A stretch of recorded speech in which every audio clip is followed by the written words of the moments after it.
Hello दोस्तों, good morning. मैं आपको एक छोटी सी कहानी बताने जा रहा हूँ जिसका संदेश बहुत बड़ा है। लक्ष्मी माता और विष्णु भगवान की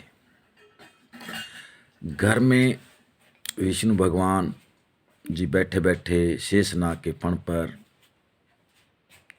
टूट चुके थे और उनके मन में ये शंका थी कि क्यों न थोड़ा सा फ्रेश होने के लिए, अपना मूड ठीक करने के लिए मैं सृष्टि लोक का भ्रमण करके आऊं।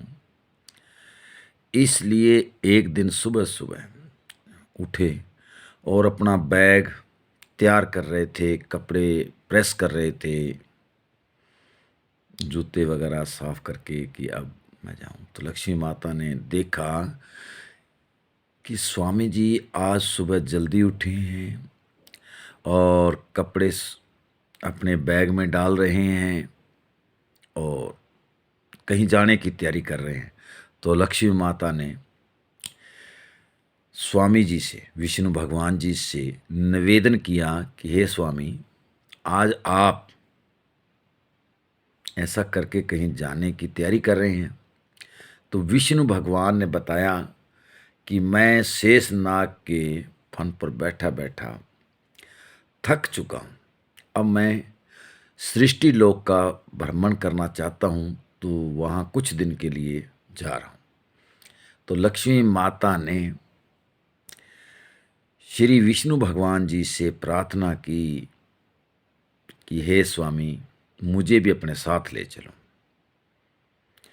विष्णु भगवान ने लक्ष्मी को समझाया कि हे लक्ष्मी, आप घर पे रहें, पीछे से घर का कामकाज संभालें और जब मौसम ठीक आएगा दूसरी बार तो मैं आपको साथ ले चलूँगा।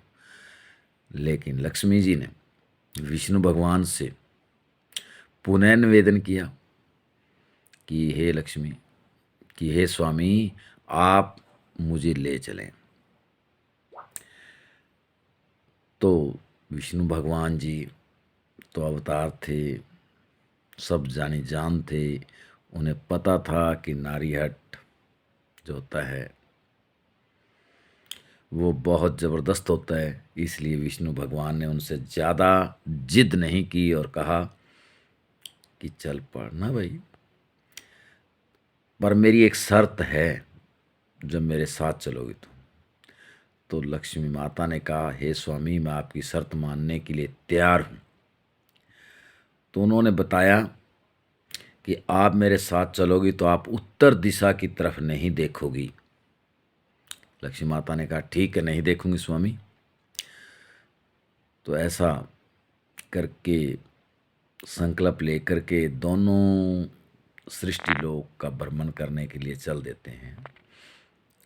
तो सृष्टि पर आते हैं दोनों स्वर्ग लोक से, तो घूमते हैं, सृष्टि का नज़ारा देखते हैं। कहीं हरे भरे खेत, कहीं हरे भरे उपवन, बाग बगीचे, कहीं नहर नदियाँ नाले, कहीं पर्वत। तो लक्ष्मी माता और विष्णु भगवान दोनों को सृष्टि के सौंदर्य को निहार रहे हैं। एक दिन एक जगह रुक जाते हैं और पास में बैठे बैठे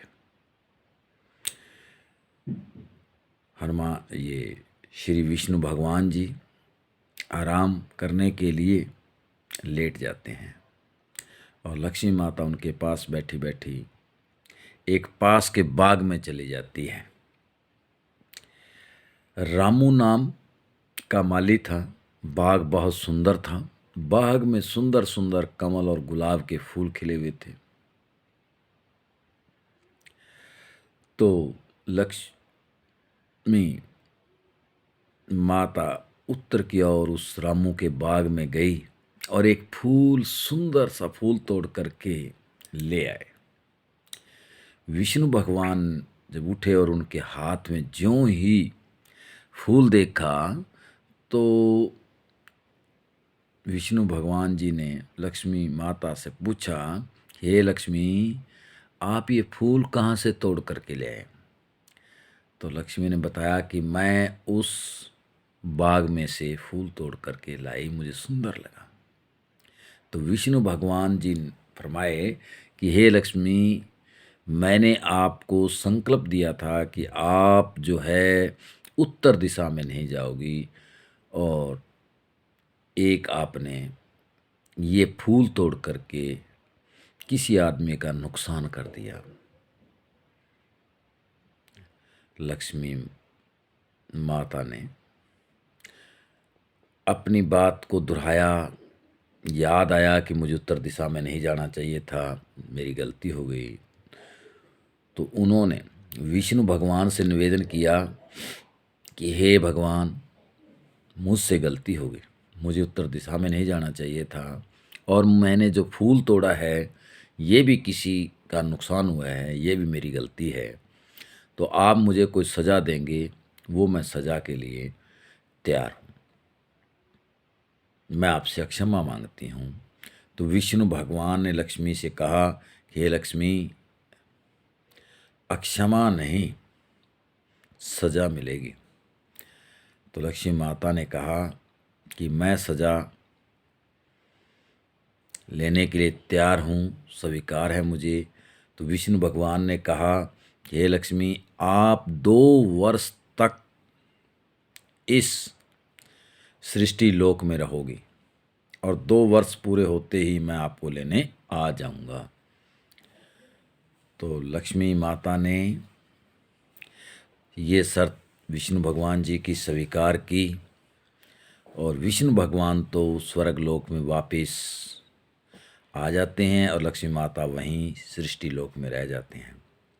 तो 2 साल का समय व्यतीत करने के लिए लक्ष्मी माता ने एक छोटी सी लड़की का रूप धारण कर लिया,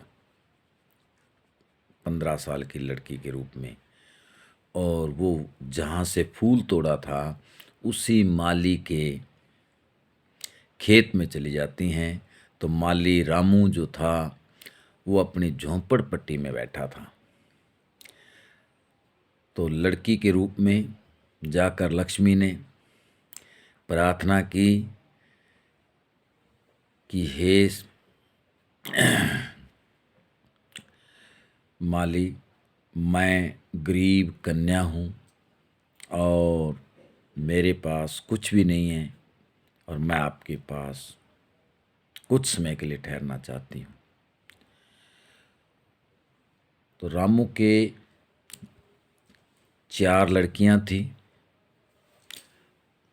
तो रामू ने सोचा कि जहाँ 4 है वहाँ 5वीं ठीक है, रह लो, पर मेरे पास तो इतना खाने पीने रहने की व्यवस्था नहीं है, गरीबी में ही हमारा जीवन व्यतीत होता है। तो आप यदि यहाँ रहना स्वीकार करती हो तो रहो। तो उसने कहा कि अंकल जी, मैं आपके पास रह सकती हूँ। तो लक्ष्मी रूपी कन्या उस माली के पास, रामू के पास रहना शुरू करती है। तो 1-2 दिन में ही उनकी सब्जियां, उनके फूल इतने महंगे बिकते हैं कि रामू एक गाय लेकर के आता है उसकी कमाई से, फूलों की, और गाय का दूध निकालते हैं, गाय का दूध पीते हैं। दिनों दिन उनके फूल, मतलब बाग के जो रामू के फूल थे, फल थे, वो इतने महंगे दामों पर बिकते हैं कि पहले सप्ताह जैसे गाय ले करके आए, दूसरे सप्ताह वो अपने बच्चों के लिए कपड़े ले आए, और अगले सप्ताह उसके पास और कुछ पैसे आते हैं तो उसने एक मकान भी बना लेता है रहने के लिए। तो धीरे धीरे उसके घर में इतना प्रॉफिट होता है, लाभ होता है, कि वो रामू माली उस आई हुई लड़की को सहराता है कि जब से ये कन्या आई है, ये लड़की आई है, हमारे घर में लक्ष्मी का वादा हो रहा है, बहुत लाभ हो रहा है, और उस लड़की का मान सम्मान भी होना शुरू हो जाता है। तो धीरे धीरे वो माली जो है अमीर होना शुरू हो जाता है, अच्छा घर बन जाता है, घर में गाड़ियाँ आ जाती है उसकी, और रहने की सभी सुविधाएं उसके पास हो जाती हैं। तो इतना समय जो था वो ऐसा मतलब उन्नति में ही चल रहा था, माली के लाभ में चल रहा था। तो एक दिन माली जो ही सुबह उठता है तो अपने घर में उस लड़की को हार श्रृंगार सब कुछ किए हुए देखता है और उसको ऐसे लग रहा है जैसे मैं कुछ साक्षात स्वप्न देख रहा हूँ। तो लक्ष्मी माता ने रामू को बताया कि अब मेरा समय वापस जाने का आ गया है, मैंने यहाँ समय काटा और अब मैंने जाना है। तो रामू ने अपनी पत्नी को अपने बच्चों को बताया कि हमारे घर में तो लक्ष्मी का निवास था, लक्ष्मी रहती थी, हम उसको पहचान नहीं पाए, उससे हमने काम भी करवाए तो हमारी गलती हो गई। तो वो बेचारे उसके सामने हाथ जोड़ते भी हैं, क्षमा भी मांगते हैं। उधर से श्री विष्णु भगवान जी का वाहन रथ उसको लेने आ जाते हैं। तो वो रथ में उसी समय सवार होती है और उनको हमेशा के लिए खुश होने का वरदान दे करके खुद रथ पर सवार हो जाती है और माली जो है एक बहुत ही अमीर व्यक्ति बन जाता है। तो दोस्तों बात यह है कि हमें कन्या जो होती है, लड़कियां होती हैं, उनको बड़े ही प्यार प्रेम रूप से ही पालना चाहिए, बड़ा करना चाहिए, उनको पढ़ाना चाहिए। ये एक साक्षात लक्ष्मी का रूप होती हैं। दोस्तों आपको ये कहानी बहुत अच्छी लगी हो तो आप कमेंट करें, सब्सक्राइब करें और कमेंट में लिख करके ज़रूर भेजें।